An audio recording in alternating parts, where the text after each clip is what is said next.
Haleluya, puji Tuhan, salam sejahtera Bapak Ibu Saudara-saudari keluarga GPD Elsade Magelang. Tuhan Yesus memberkati Bapak Ibu Saudara dimanapun Bapak Ibu Saudara berada. Terus alami pembaharuan di dalam Tuhan setiap hari. Mari renungkan firman Tuhan menggunakan 365 hari yang mengubahkan. Hari ini pembacaan kita ada di dalam Kitab Ibrani pasal yang ke-10. Saya akan membacakan Ibrani pasal 10 ayat 1 dan 2. Demikian bunyi firman Tuhan. Di dalam hukum Taurat hanya terdapat bayangan saja dari keselamatan yang akan datang, dan bukan hakikat dari keselamatan itu sendiri.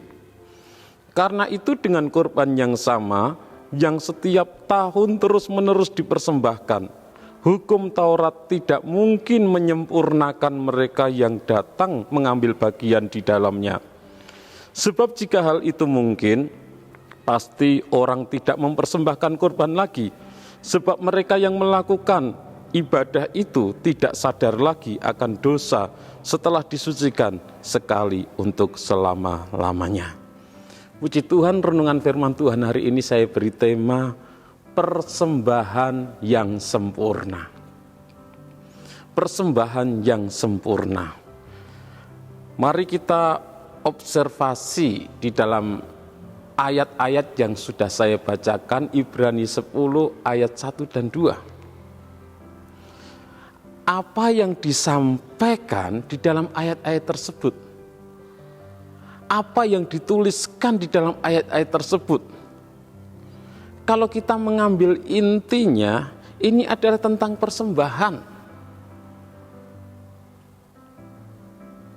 Dan kalau kita sudah membaca, ini yang ditulis dalam ayat 1 dan 2, persembahan yang tidak sempurna.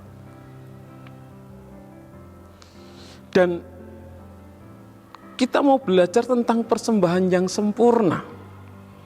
Bagaimana persembahan yang sempurna itu? Persembahan yang sempurna itu akan menyempurnakan orang yang mengambil bagian di dalamnya. Kita sudah membaca, dikatakan di dalam ayat yang pertama bagian akhir, hukum Taurat tidak mungkin menyempurnakan mereka yang datang mengambil bagian di dalamnya. Jadi dengan mempersembahkan persembahan menurut ajaran hukum Taurat, mempersembahkan persembahan-persembahan yang diperintahkan oleh Taurat, baik mempersembahkan lembu, mempersembahkan domba atau kambing, atau mempersembahkan yang lain, dikatakan bahwa tidak mungkin menyempurnakan orang yang mengambil bagian di dalamnya. Tidak mungkin persembahan itu bisa menyempurnakan orang yang mempersembahkan korban tersebut. Itu persembahan yang dilakukan menurut hukum Taurat. Karena persembahan itu adalah persembahan yang tidak sempurna. Persembahan yang sempurna adalah persembahan yang dapat menyempurnakan orang yang mengambil bagian di dalamnya. Orang yang dapat menyempurnakan orang yang mempersembahkan korban tersebut. Yang selanjutnya, bagaimana persembahan yang sempurna? Persembahan yang sempurna itu tidak dipersembahkan terus-menerus, tidak dipersembahkan berulang-ulang, tetapi cukup dipersembahkan satu kali dan untuk selamanya karena sudah sempurna. Dalam Ibrani 10 kita sudah membaca ayat yang kedua, sebab jika hal itu mungkin, pasti orang tidak mempersembahkan korban lagi. Jadi kalau persembahan yang dipersembahkan itu sudah sempurna, dapat menyempurnakan orang yang mengambil bagian di dalamnya, maka persembahan itu tidak akan dipersembahkan lagi karena sempurna.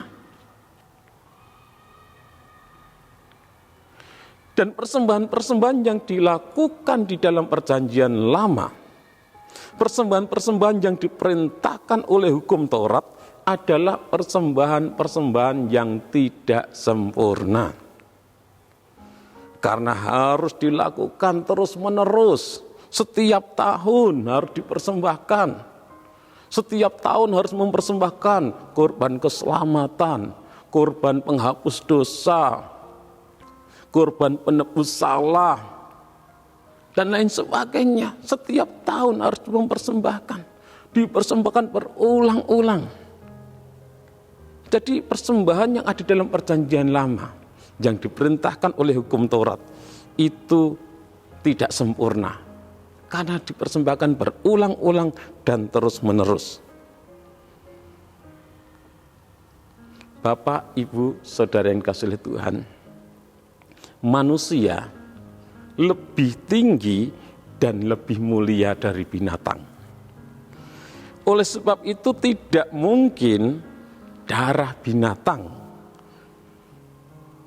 yang dikorbankan itu bisa menebus dosa manusia.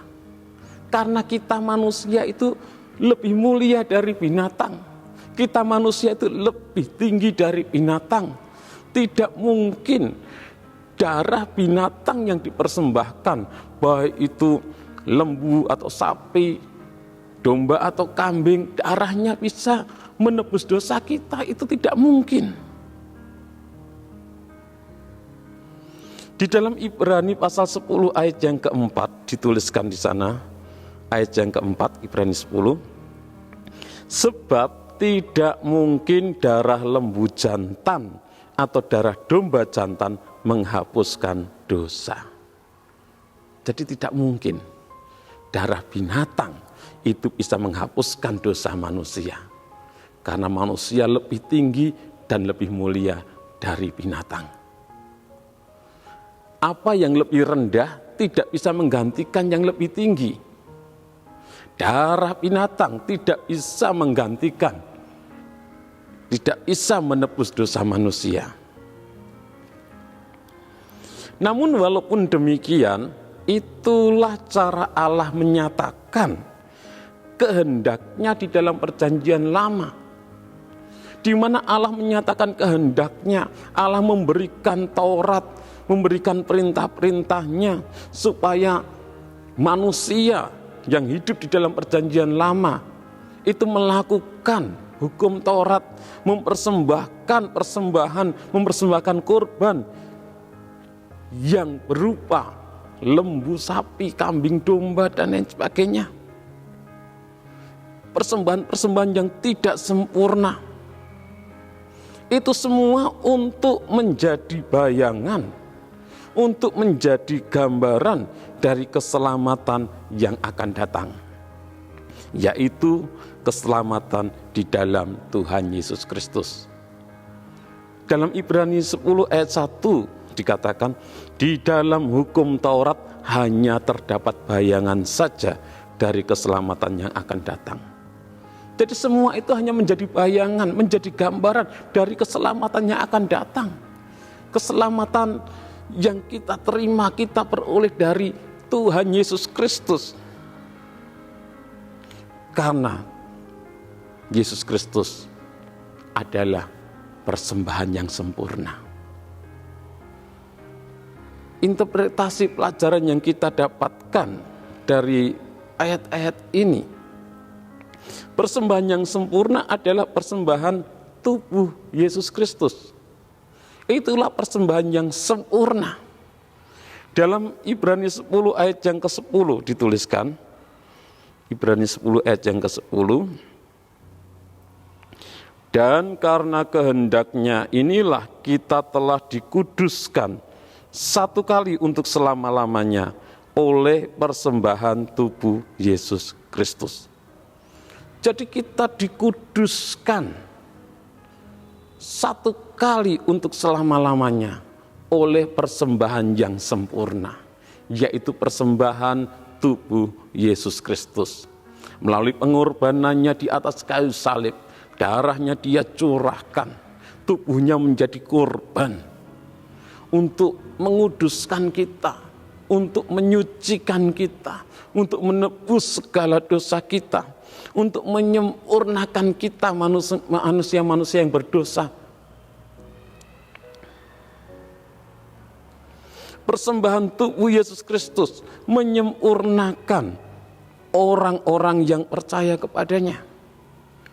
Dalam Ibrani 10 ayat 14 dituliskan, Ibrani 10 ayat 14, sebab oleh satu korban saja Ia telah menyempurnakan untuk selama-lamanya mereka yang Ia kuduskan. Jadi persembahan yang sempurna adalah persembahan tubuh Yesus Kristus. Melalui pengorbanannya, Dia menyempurnakan kita umat-umatnya. Kita orang-orang yang percaya kepadanya. Pengorbanan yang sempurna satu kali untuk selamanya. Dan itulah persembahan tubuh Yesus Kristus. Satu kali untuk selamanya. Dan aplikasi apa yang harus kita lakukan? Sebagai umat-umat Tuhan kita harus bersyukur buat persembahan tubuh Yesus Kristus di atas kayu salib. Karena dengan pengorbanannya kita disempurnakan, kita disucikan, kita dikuduskan. Biarlah kita menjadi umat-umat Tuhan yang terus percaya, beriman kepada Tuhan Yesus Kristus yang sudah mempersembahkan tubuhnya untuk menyelamatkan kita. Kita hidup menyenangkan hatinya, beribadah kepadanya dengan setia, melayani Tuhan, hidup taat melakukan firman-Nya. Persembahan yang sempurna adalah persembahan tubuh Yesus Kristus di atas kayu salib. Satu kali untuk selama-lamanya. Persembahan tubuh Yesus Kristus menyempurnakan kita umat-umatnya. Yang tidak sempurna disempurnakan. Kita yang tidak kudus dikuduskan. Kita yang tidak suci disucikan. Kita yang berdosa ditebus, diampuni. Terima kasih Bapak Ibu Saudara yang sudah dengan setia mengikuti Renungan 79, kiranya menjadi berkat bagi kita semuanya. Bagi Bapak Ibu Saudara yang ingin didoakan dengan pokok doa tertentu atau ingin menyampaikan kesaksian, dapat menyalurkan melalui chat WhatsApp di nomor 0813 2742 0088. Mari kita berdoa. Kami bersyukur Tuhan buat kasih-Mu, kemurahan-Mu. Engkau mempersembahkan tubuh-Mu di atas kayu salib menjadi persembahan yang sempurna. Melalui persembahan yang sempurna, persembahan tubuh-Mu di atas kayu salib, Engkau menyempurnakan kami manusia yang berdosa. Engkau menguduskan kami, Engkau menyucikan kami, sehingga kami diselamatkan. Terima kasih Tuhan, kami bersyukur buat pengorbanan-Mu.